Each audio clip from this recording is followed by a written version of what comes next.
¿cómo les va? Bienvenidos. Sí, vamos a estar hablando con ella, con Marcela, luego cuando hablemos un poquito del tema de espectáculos. Hay mucha polémica con el tema de la película de Rodrigo y Marcela salió a hablar finalmente. Patricia.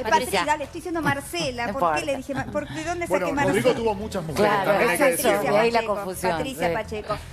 Vamos a hablar con ella para que nos cuente un poquito dónde está parada ella y la polémica que hay con el resto de la familia. Antes nos vamos a meter con, un tema que realmente nos tiene a todos muy conmocionados y es lo que tiene que ver con este niño asesinado en Santiago del Estero. Un pueblo, un crimen y 3.000 sospechosos, decíamos en la venta, y así es. Es una historia con muchísimo misterio. El chico se llamaba Mario, tenía 11 años, fue secuestrado, fue abusado, fue asesinado, fue descuartizado. La justicia sospecha que se trató de un rito satánico, casi que lo confirma la jueza. La jueza dice, lo tengo resuelto, sabemos que se trató de un rito satánico, pero todavía le falta algunos sospechosos quedar en prisión preventiva. Lo cierto es que se tomaron muestras de ADN a 3.000 personas del pueblo, un pueblo de 29.000 personas. 3.000 son sospechosos, imagínense. Allí en Quimilí, Santiago del Estero, está Martín Candalasta. Adelante, Martín. ¿Qué tal, Mariana? Buenas tardes. Y yo les pido que presten muchísima atención y los invito a escuchar esta historia que realmente a uno cuando la empieza a conocer lo deja con la boca abierta. No se puede creer, no se puede entender lo que está sucediendo acá en Quimilí, un pueblo que queda a 200 kilómetros de Santiago del Estero. Misterio absoluto. ¿Por qué? Porque como bien vos decías, Mariana, apareció un chico de tan solo 11 años, descuartizado y violado después de haber sido secuestrado durante 3 días. Hasta el momento no se sabe quién fue. No hay ninguna persona detenida que esté acusada de haber sido el autor material. O sea que los detenidos, todos aquellos que tienen prisión preventiva, son autores intelectuales, digamos. Exactamente, sí, están detenidos por ser autores intelectuales. Todo esto en medio de un rito satánico, que yo ahora les voy a contar los detalles y realmente no lo van a poder creer, Mariana. Pero lo cierto es que todavía hoy se están tomando muestras de ADN de más de 3.000 personas, casi 3.200 personas que son sospechosos de haber realizado este crimen. Es la primera vez en la historia argentina que se toman tantos ADN para poder determinar quién es el autor de un crimen. Nunca sucedió. Pero ¿por qué se toma esa decisión, digamos? ¿Por qué se tomó esa muestra de gente? ¿Por qué son 3.000? Bueno, porque, ¿qué tienen en común estos 3.000? Porque en el cuerpo del nene, sí, que insistimos, apareció descuartizado, encontraron dos ADNs diferentes, es decir, de dos personas diferentes, pero que serían parientes entre sí, o que son parientes entre sí. No se sabe si son hermanos, no se sabe si son padre o hijo, pero tienen un parentesco. Bueno, entonces la justicia, en base a ese ADN, tiene que empezar a determinar a quién le pertenece ese ADN. De los 7 que están detenidos como autores intelectuales, a ninguno le pertenecen esos ADNs. Entonces, no había ninguna otra persona acusada de ser el autor material. ¿Qué decidió la jueza?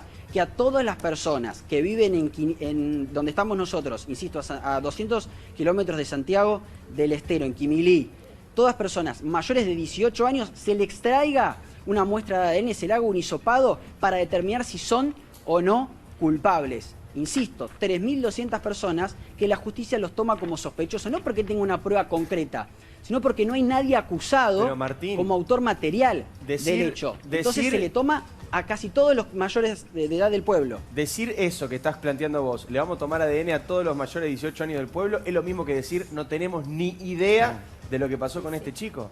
Porque tomarle ADN al 10% de la población es como si acá en la Ciudad de Buenos Aires le tomaran ADN a 300.000 personas. Es exactamente lo mismo. Perdón, y aparte vos decís que esos ADN que le encontraron en el cuerpo a este pobre chico eran parientes, digamos, tienen algún tipo de vínculo. O sea que le deben haber tomado muestras no solamente a los mayores de 18 años, sino a sus hermanos y padres y gente relacionada, ¿no es cierto? Me imagino. Porque a todas las personas mayores de 18 años de este pueblo se les tomó y se les sigue tomando ahora. La policía científica está trabajando, está tomando los diferentes hisopados para tratar de resolver este crimen que, lo decíamos al principio, es puro misterio, misterio absoluto.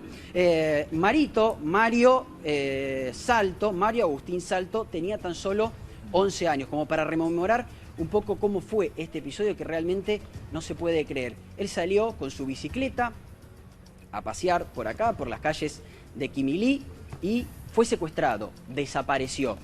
4 días después, ¿sí? 4 días después, atención con este tiempo que pasa en el medio, aparece descuartizado en 5 bolsas de residuo a más o menos 4 kilómetros de donde se lo vio por última vez. Es decir, tenemos un chico de 11 años que andaba en bicicleta y desapareció, fue secuestrado y luego aparece 4 días después descuartizado y violado en 5 bolsas de residuos diferentes. El caso es impresionante, es sin dudas uno de los casos más aberrantes contra un menor de edad de los últimos años. Y en el medio, quería agregar esto nada más, en el medio, la incógnita. ¿Qué pasó en el medio? Bueno, la justicia sospecha y tiene indicios bastante concretos de que en el medio se produjo un rito satánico, un ritual. Y hay algunos detalles que te los voy a contar cuando vos quieras, Mariana, sobre ese rito y sobre algunas cosas que se encontraron. Algunas hojas escritas y algunas que te quiero simbologías impresionantes. Ahora vamos a meternos con el tema del rito satánico, pero ahora, ¿hay una explicación quizás relacionada con el rito satánico de por qué le tocó a este nene? ¿O fue así al azar que fue secuestrado? Yo recién hablaba con uno de los familiares, hablaba con Marta, que es la tía de Marito, que ahora también vamos a poder hablar con ella, y le hice esta misma pregunta a Mariana, y me decían, no sabemos por qué. No sabemos por qué Marito, no sabemos qué hizo, no sabemos qué característica le vio esta gente, estas personas que lo hicieron, no sabemos por qué él. Él no tenía problemas con nadie. Bueno, estamos diciendo prácticamente una vida, es un chico de tan solo 11 años. Y en base a las pruebas, estas pruebas que encontraron, no tenía problemas con nadie. Estas pruebas que encontraron, estas hojas con anotaciones, ¿hay algo que lo relacione con este chico o podemos creer que fue al azar? No, no fue al azar. ¿Por qué?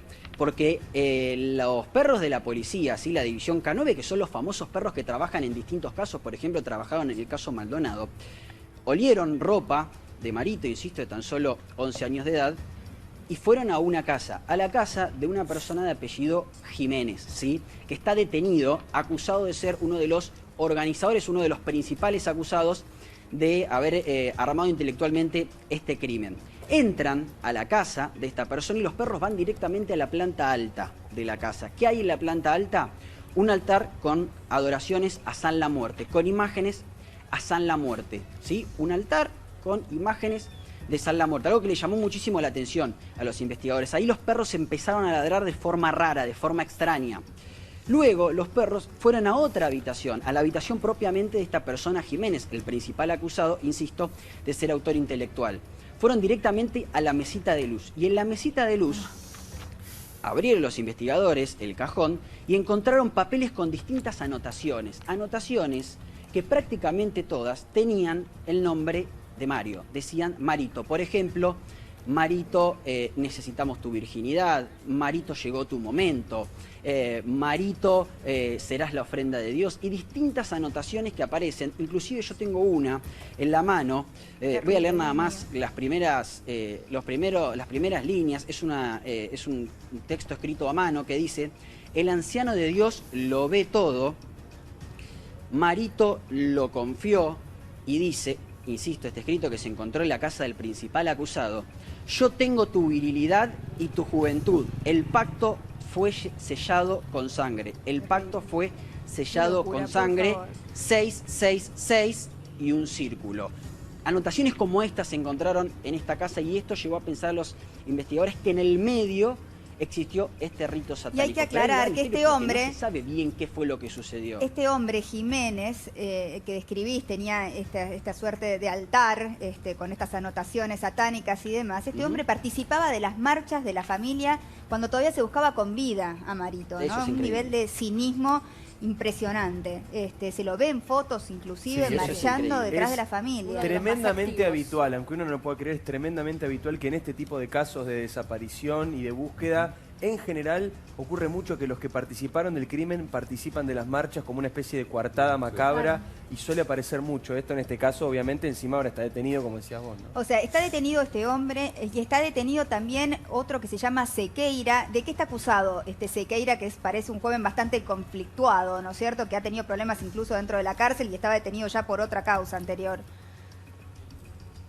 Bueno, esta persona Sequeira es el otro personaje central, ¿sí? El otro acusado. Él está investigado y de hecho está con prisión preventiva por ser la persona que secuestró a Marito. Recordemos que Marito iba con su bicicleta, ¿sí? A eso de las 3 de la tarde, un día común de semana, iba con la bicicleta y hay unas cámaras de seguridad que lo ven a Marito pasando eso de las 3:30 de la tarde y en el mismo momento se lo ve también pasar a Sequeira. ¿Qué se cree? Se cree que Sequeira fue la persona que lo secuestró, ¿sí? Por eso recién mencionaba que son varios los detenidos. Todavía no están determinados cuáles son los roles, pero la justicia cree que cada una de las personas detenidas tenía un rol diferente, ¿sí? Sequeira fue la persona que lo secuestró, ¿sí? O por lo menos eso es lo que cree la justicia en base a lo que dicen testigos que vieron la desaparición y en base a lo que dicen unas cámaras de seguridad. Y hay otro dato muy curioso, Mariana. Escuchen esto porque es increíble. Un año y medio después de la muerte de Marito, o de que apareció descuartizado Marito, insisto, este nene de 11 años, aparece a la vera de la ruta una billetera. Una billetera que en el interior tenía un papel. Ese papel estaba escrito a mano, tenía anotaciones. Tenía anotaciones muy caseras, es cierto, pero con información muy sensible de la causa. Información que no había trascendido en los medios, ¿sí? ¿Entiende lo que les estoy contando? Adentro de una billetera. O sea, de alguien involucrado, Martín. En la ruta, un papel, exactamente, con anotaciones muy sensibles que no habían trascendido. Informaciones del fiscal que trabajó en su momento, del juez que estaba trabajando, de los jefes de policía, horarios. La policía obviamente lo adjunta a la causa, estaba el nombre de Marito también en ese papel. Y se le hace una pericia caligráfica. Esa pericia caligráfica indica que esa escritura se corresponde con Sequeira, esta persona que fue quien habría secuestrado a Marito. Pero claro, cuando se encuentra ese papel, Sequeira tenía prisión preventiva. Claro. Ahí empiezan a rondar el misterio que yo les venía mencionando. Empiezan a pasar estas cosas tan extrañas de que aparece una billetera en la ruta con anotaciones muy sensibles de la causa, con la caligrafía de una persona que está todo preso. muy extraño. ¿Pudo haber sido plantado? Martín, ¿pudo haber sido plantado Todo esa realmente billetera? muy extraño. A ver, yo hice esa pregunta a la jueza, Luis. La jueza Falco, Rosa Falco, que está trabajando y muy bien en esta causa. Me dijo, todo puede ser. Puede ser que haya sido plantado. Lo que sí es cierto es que la pericia caligráfica da que es de Sequeira, ¿sí? E insisto, había anotaciones con información muy sensible a la causa. Pueden ser anotaciones previas, Martín, también, ¿no? Digo, puede ser... Sí, el plan. Claro, puede ser anotaciones previas a la prisión preventiva, igual, que algún cómplice o algún arrepentido puede no haya querido ser, aportar de ese modo, Y ¿no? por eso lo llevaba en la billetera, escrito por Sequeira. Claro, o que por ahí Tranquilamente. la manera que encontró de aportar alguna prueba sin quedar involucrado es justamente entregar de forma anónima esos escritos. La verdad que si hay 3.003 sospechosos. Un pacto de silencio Y la muy jueza grande. dice, no descartan nada, cualquier cosa Ahora, que Martín, aparezca... hay otro dato que tiene que ver con que uno de los detenidos es el ex jefe de la policía, Walter Celis. ¿Esto es así? ¿Y en qué medida puede tener que ver con encubrimientos y presuntas irregularidades? Bueno, acá pasa algo muy curioso, Marina, en el pueblo, que hay una especie de grieta, una división en el pueblo. Por un lado están aquellos que piden justicia por Marito y creen que las personas que están detenidas están bien detenidas y son culpables. Y por el otro lado hay una gran porción del pueblo que clama por la justicia y dice que estas personas que están detenidas son perejiles y que nada tienen que ver. Y la parte que habla, la parte que pide justicia por Marito, justamente hace referencia permanentemente a este ex jefe de policía, Celis, que vos mencionabas. Dice que desde un primer momento él intentó, no sé si tapar, pero entorpecer la investigación, que no dejaba buscar correctamente a Marito cuando todavía estaba desaparecido. Yo pregunté a aquellas personas que están ligadas a las personas que están detenidas y nos dijeron no hay ninguna vinculación, no tenían ninguna relación entre el jefe de policía y las personas que están detenidas. Sí se conocían, me dicen, obviamente, había una conexión porque acá nos conocemos todos con todos, pero del lado de la familia Marito descreen de esto, dicen que en realidad esta persona Segovia, que sería el encargado de organizar todo esto, en realidad tenía una gran influencia política, una gran influencia policial y una gran influencia judicial. Por eso es también que se lo detiene a esta persona Celis.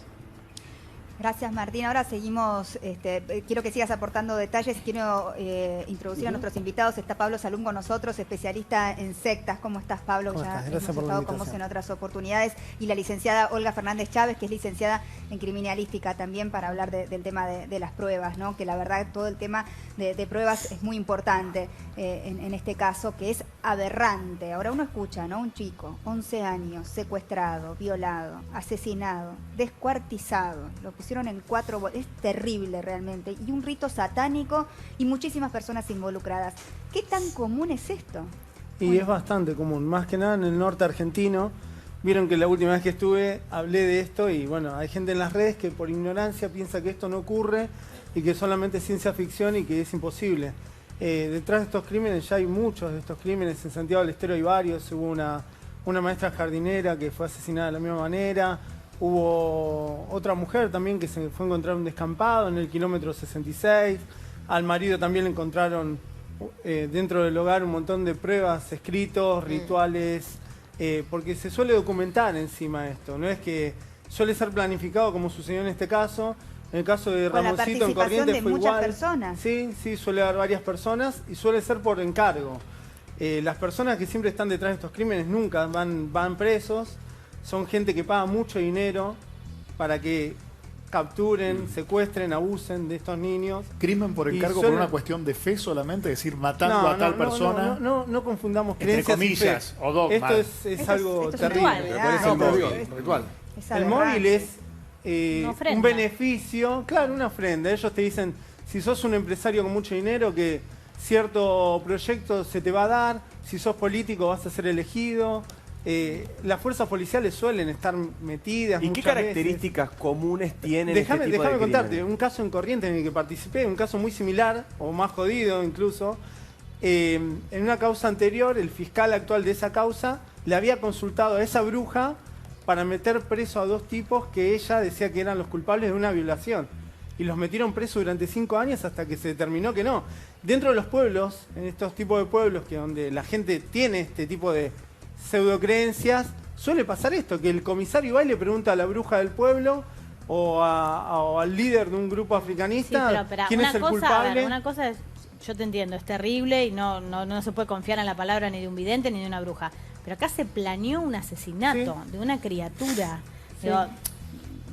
Ninguna de las cosas está claro. Bueno, hay organizaciones coercitivas que se dedican a esto. Estas mismas organizaciones son las que profanan tumbas y venden cuerpitos de niños. Tenemos casos de padres que están buscando a sus niños que han fallecido y se lo han robado de las tumbas. Ahora, y nadie le da bola. Más allá de que es tremendo y así hubiera sido al voleo, no le quita tragedia esta tragedia. Fue al voleo, Pero por eso, a ese punto iba.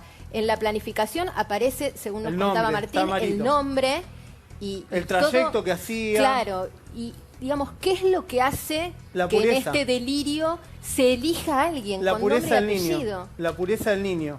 En los escritos que cuenta tu compañero, que yo se lo pasé a la producción, que la familia está conectada conmigo desde hace mucho tiempo, porque nosotros estamos pidiendo justicia también, como fue en el caso de Ramoncito, consta que dice Marito, la pureza del niño, y dentro de lo que yo pude ver, mi opinión es que ese crimen fue realizado con un pedido de impunidad. El que lo pidió se ve que estaba con un tema judicial y estaba pidiendo quedar libre, porque uno de esos escritos dice justicia. Fue como la moneda de cambio de un problema judicial del que lo encargó. Una ofrenda. Una ofrenda para quedar libre de sus culpas, digamos. ¿Cómo está la familia con esta situación? Porque ya la muerte de un niño de 11 años ya es algo tremendo. Está destruida porque dentro del Estado, primero, no tenemos un departamento especializado en la problemática. Si nosotros tuviéramos un departamento especializado con psiquiatras, policías, investigadores, gente como nosotros que estamos hace 25 años y nos damos cuenta de cosas que la justicia no se da cuenta, podríamos evitar y lograr justicia. ¿De qué en cosa, por casos. ejemplo? Pero es interesante, vos que conocés, sos, diría, de las pocas personas en Argentina que conocen una secta desde adentro, que ha salido y que ha trabajado para combatir este tipo de problemáticas. ¿Qué cosas vos ves que no ve el resto de la gente, que no ve un investigador tradicional? Bueno, por ejemplo, esto tenés que analizar el caso de entrada, remontarte años atrás, antes que ocurra el hecho. Por ejemplo, te doy un caso de Benavides, donde un tipo fue y mató a la mujer, a la hija, a la suegra. Y después te terminás enterando que el tipo venía yendo a un grupo africanista donde sacrificaban animales, torturaban animales, donde decían que el diablo, y el tipo dijo que escuchó al diablo y fue y mató a los que tenía que matar. Entonces hay autores intelectuales que causan esos problemas mentales, inducen a estos asesinatos y nunca van presos, y siguen los abusos esto. sexuales son parte común también de esto, Sí, por porque supuesto. este chico había sido Fíjate que abusado en todos bestialmente. estos casos de niños, hay un caso también similar al de Marito, de 2 chicos de Misiones, que lo está investigando la justicia brasilera y argentina, donde encontraron en un altar ahí en Brasil, cerca de Misiones, 2 chicos que fueron encontrados igual que Marito y fueron drogados, Es abusados espantoso. por un grupo y también ¿Y por qué nadie descuartizados. confiesa? ¿Por qué no hay uno de entre todos, pasados 2 años? También hay que recalcar esto. 2 años que la justicia está investigando y aparentemente los avances son muy lentos, son nulos directamente. ¿Por qué uno no, ante el cargo de conciencia, no salta y dice esto es lo que ocurrió, tal es la persona que lo sacrificó? Mirá, puede haber un montón de pistas con respecto a esto. Puede ser un grupo que no sea local. Puede ser que hayan contratado a una organización de otra localidad y que haya ido y haya realizado ritual y no esté más en el Claro, lugar. porque este que está preso, el agropecuario Jiménez, el que le encontraron el altar en la casa, era como una suerte de El brujo. sacerdote. Ahora ¿cómo te satánico. haces dueño de... ¿Cómo te haces cargo de un crimen tan atroz? Porque no estamos hablando de un asesinato con una bala o un cuchillazo. No, Estamos hablando de tremendo. un nene planificado donde hay papeles, donde fue abusado. Claro. Y hay un No, grupo, en el es- caso de es Ramoncito, fueron difícil terribles y le hicieron de- cosas peores que... Peores. Estamos Imposible hablando de de cosas entender. peores que Marito. Imagina. Imposible entender. Ahora, Olga, Olga, perdón, sí, que le quería preguntar a Es Olga por el imposible tema entender de... porque estas organizaciones no son racionales. Entonces la justicia siempre trata de analizar equivocadamente, a través de lo claro, de racional. la lógica. Y hay que analizarlo como lo que son organizaciones coercitivas que dañan la mente, totalmente irracionales y cometen delitos atroces como estos. Terrible. Olga, con tu experiencia, ¿alguna vez habías visto que se le pida a 3.000 personas el ADN? En Argentina no, más que nada por costos. En otros lugares sí se hace. Sí, porque el tema de que el ADN es cada procesamiento, estás hablando de 600 pesos cada caso, analizar tanta gente es bastante oneroso para el Estado. Porque no solamente, por más que vos tengas el termociclador, tenés que comprar recursos, son importados. Entonces, generalmente se trata de sesgar más la muestra. El tema es que me parece que estratégicamente está bien planteado, a pesar de lo que dicen, porque vos tenés que al chico lo secuestran en la zona, entonces alguien que conoce la zona, que lo venía siguiendo, y vos tenés que el cuerpo lo descartan en el mismo lugar. Con lo cual vos tenés que la persona es del lugar, más o menos. Vos lo que también tenés que calcular, estadísticamente hablando, vos tenés un porcentaje de pedófilos en la población, aproximadamente se habla de un 20% de la población. que es un número grande. 20% de la población. La estadística mundial es eso aproximadamente. Entonces, es muchísimo, 20%. O sea, le pasa que hay muchos casos que no llegan a judicializarse por el estigma. Pero nosotros podemos decir que hay un 20% de la sociedad que son Abusa de pedófilos o potenciales pedófilos. Al menos la estadística mundial me indica eso. Pero bueno, más allá de eso vos tenés estos sujetos. Pero vos tenés que se han podido organizar para poder realizar el secuestro, secuestrar a una persona y no ser detectado, que nadie escuche los gritos o algo así. Si tenés que darle La drogas, también tenés logística. que... La logística es como para hacer un secuestro express, Claro. más o menos. Cometer el homicidio, descuartizarlo, que descuartizar un cuerpo es complicado, y descartarlo en el lugar, con lo cual vos tenés una organización importante, ¿sí? El tema de esto de que hablan, en el caso de Ramoncito sí hubo un arrepentido, el tema es que vos pensás que la persona que está dentro de esto realmente cree que tiene algún tipo de poder y teme las represalias. Y de hecho, yo me acuerdo que cuando vi la entrevista que le hacen televisiva, no me acuerdo en qué canal, me Las llamó la atención. represalias de adentro de la misma secta o el grupo Claro, satánico. es digamos. que de hecho al del diablo fiscal mismo. y al juez lo habían intimidado en la misma indagatoria diciéndole a qué hora salía su hijo de la escuela de 3 años. No, igual en el caso de Ramoncita una también hubo impunidad presiones tremenda. judiciales ahí. Le robaron la casa del juez que no estaba muy bien visto. También después lo destituyeron, le robaron una computadora, que esto nunca fue público. O sea, yo tienen estuve en la poder, provincia. están diciendo que tienen Le la... robaron la Pero es un grupo computadora con mafioso. material donde había supuestamente material comprometedor para él.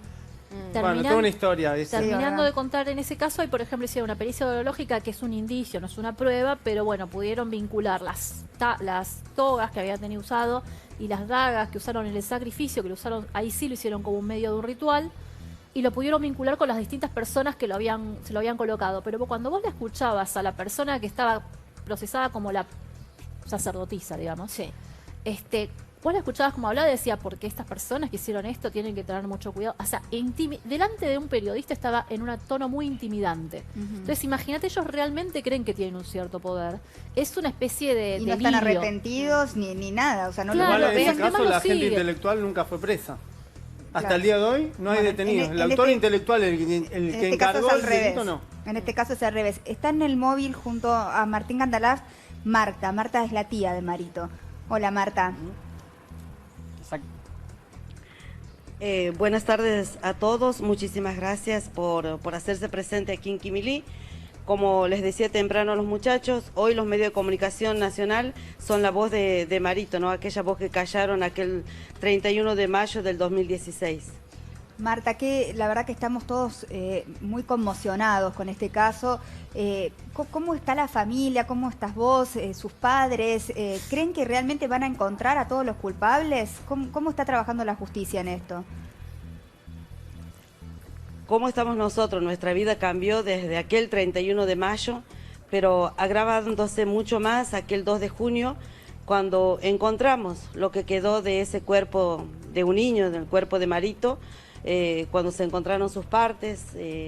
Nunca hubiéramos imaginado que aquí en Quimilí diera lugar a un crimen tan aberrante, ¿no? Convirtiéndose en uno de los infanticidios más aberrantes del país. ¿Ustedes creen que la justicia está por buen camino con respecto a los sospechosos y a la cantidad de ADN que han pedido? Me imagino que la incomodidad, porque 3.000 personas a las cuales se le pidió el ADN en un pueblo que tiene 29.000 habitantes, digamos, ustedes deben conocer a muchos de los sospechosos, ¿no es cierto? Y sí, es un pueblo donde todos nos conocemos, incluso a los que están detenidos también los conocemos. Uno de los detenidos, que es el que frecuentaba las marchas y apoyaba, por decir de alguna manera, la causa, terminó siendo detenido el 27 de noviembre. Sí, ahora la justicia está trabajando con este accionar inédito, ¿no? Que por orden de la jueza, que es el hisopado masivo aquí en Quimilí, en una ciudad tan pequeña con más de 3.000 hisopados.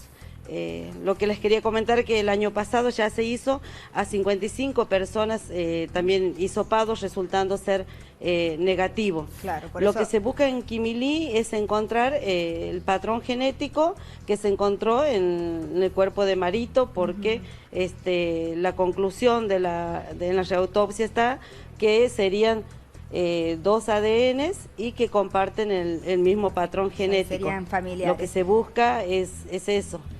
Marta, te agradezco. Son familiares entre ellos los violadores. Sí. Te agradezco tu tiempo y bueno, por supuesto Sí, estamos por ahí lo acá que- para hacer la voz de Marito, como dijiste vos, para pedir justicia por él, siguiendo de cerca el caso, en lo que podamos ser útiles, cuentan con nosotros. Muchísimas gracias. Nosotros tenemos aquí la esperanza de poder encontrar la verdad y que Marito tenga justicia y que no sea un crimen más de impunidad en nuestra provincia ni en ningún otro lugar del país. Pensar que era solo un niño, que más allá de... O sea, él no existe en un niño no existe la maldad, ¿no? Marito fue víctima de la inhumanidad del hombre. Esperemos que la justicia se encamine y que, bueno, también nosotros necesitamos y buscamos el apoyo en el Ministerio de Justicia de la Nación también. Por supuesto. Muchas gracias, Marta. Un beso muy grande para vos, para toda la familia y nuestra solidaridad en este momento tan difícil. Allá 1 año y medio hace la muerte de Marito y todavía buscando a los responsables. Muchas gracias. 2 años y medio. 2 años y medio. 2016. 2 años y medio. Muchísimas gracias. 2 años y medio. Muchas gracias. Muchísimas Muchas gracias, Marta. Gracias, Martín Gandalaf. Luego volvemos si hay más información allí a Santiago.